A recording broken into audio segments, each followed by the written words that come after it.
Hi, this is Mr. Lucero, and welcome to instructions on how to set up an Edmodo account in order to access our new class website.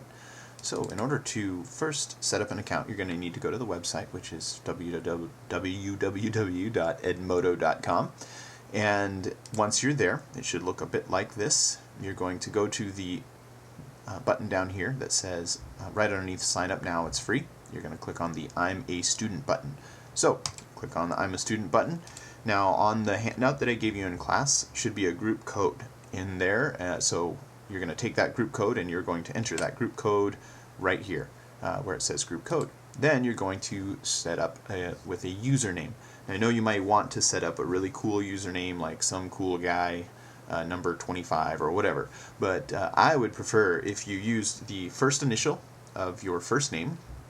So I'm going to set up a fictional person, John Johnson. So it would be J, and then the last, your full last name. So J Johnson. All right. So then the website's going to check to see if that's available. So in this case, it's not available. If your particular username that you're choosing with your first initial and your last name is not available, then go ahead and just add a number, starting with the number 1, and see if that helps. So that one's taken. So we'll go 2. And that one's taken. So in order to do that, why don't we just go 1, 2, 3. Oh, they're all taken. Okay. How about 4, 6, 7? All right. So J Johnson 467 is available. Next, you're going to set up a password. And so choose a password that you will remember and that is private and special just to you. And then in your handout sheet that I gave you, just so that in case you forget it, there's a blank where you can write in your password. So I would recommend maybe you write in your password there. You fold up the instructions and you put it somewhere in your binder or somewhere where it's not going to be easily found by somebody else. Then you put in your first name, like so. Now there is an option for email, so if you have an email account, you can put your email in there, and then that'll be nice because when I send messages to the class or if I respond to a message that you have for me, then it will be sent to your email. Otherwise, you just have to kind of check back and forth from time to time to see if and when I respond. So we're going to say John Johnson doesn't have an email, and so we're just going to leave the email thing blank. So then you're just going to click Sign Up, and it will automatically add you to the whatever grade you're in. So in this case, if you were in my 7th grade class, it would add you to the 7th grade group. Now from here, you can actually look at a bunch of different things. So you can see members of this group. You can even withdraw from this group if you want. And you can do a bunch of different things from this website. First off, let's say you had a question on homework. You could click on here and ask me a question.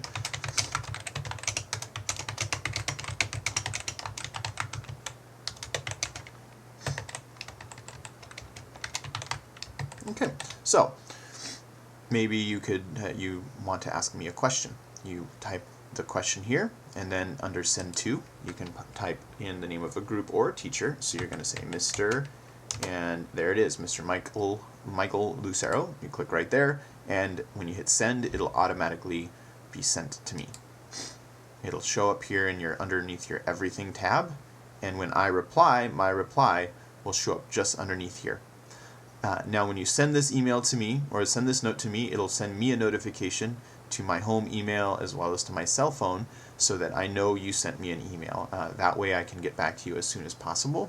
Because it's going to be sending to my home phone, I would recommend that you only send me these emails if it's something you're just really stuck on and you really need help on. And I'm very happy to help you out. But if I can't, I probably won't be able to help you out on every single problem. So choose it if it's something that's really struggling with or something you really have a question with, and send me that note. If you want to send it to the entire class, maybe you're looking for some help, or you really looking for some advice. You could say, hey class, help on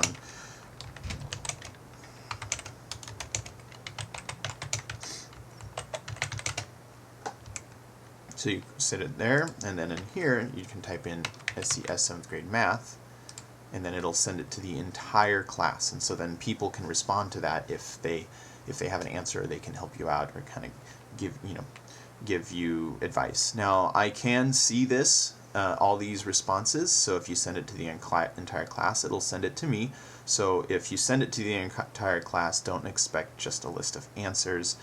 And if you do just get an answer, I will still expect you to show your work on your homework the next day, so I know you just didn't copy down the answer that somebody sent you on the website. A couple of other cool things that you can do on this website. You can go to the classroom calendar. I'll post things like tests and quizzes on this calendar. So for example, you can see I put our test this last Friday that we had in 7th grade, I put on the calendar. You can also schedule things for yourself. So let's say you know that we're going to be having a project due on this day. You can put it there, and in fact maybe it's for science even. You can do it for that as well. So you can put it there, hit create, and then it'll show up on your calendar here and help you remember. This will be visible to you, not to me, so it's really just your very own calendar. If you remember, oh yeah, it wasn't actually on Monday, you can delete it and you can put it on a different day. Another really cool feature of Edmodo is that there's a classroom library. So if you go to library, any piece of notes or anything like that I send to the class will be available in your Everything tab. So for example, these were our notes from January 31st, 2011. You can also go into the shared folder over here. In the shared folder, I'm going to have classroom documents. So for example, we have our project rubric as well as semester 2 syllabus revisions. I'll have lecture notes or note cards, and so we have, for example, this was the 31st's note cards, this was the note cards that I gave on February 2nd, and I'll have these available. I'll post them every day. So the next folder that I'll have that I don't have here yet will be assignments. So when we have worksheets in class, or if we have an assignment that isn't out of the book but is out of a handout, I will have a file folder here that you can find those assignments. So for example, we had the study sheet that you could have turned in with your test this Friday, and if you wanted to, you lost your copy of the study sheet, you're at home and you realized that you wanted to work on it, you could click on the shared folder, go to the assignments tab, which isn't here yet, and then click on there, and in there would be the study sheets. You could print it out at home, so that way if you lose a worksheet or something like that, you can access it. So that's just some of the features that we have on Edmodo, and there's a bunch of other things that we can do with Edmodo, but this is kind of what we're using it for now. I would ask that once you reach this site, you go down to the bottom, there is a survey that I have posted that says, have you reached this site? So if you could vote, for example, yes, and then vote, then I would really appreciate it. And if you have any questions, you can leave me a note here in Edmodo, or you can send me an email, or you can also just ask me tomorrow in class. So hope you had a good time kind of exploring Edmodo, and please feel free to kind of look through it and figure out all the cool things you can do with this site, and I will again see you tomorrow. Have a wonderful afternoon.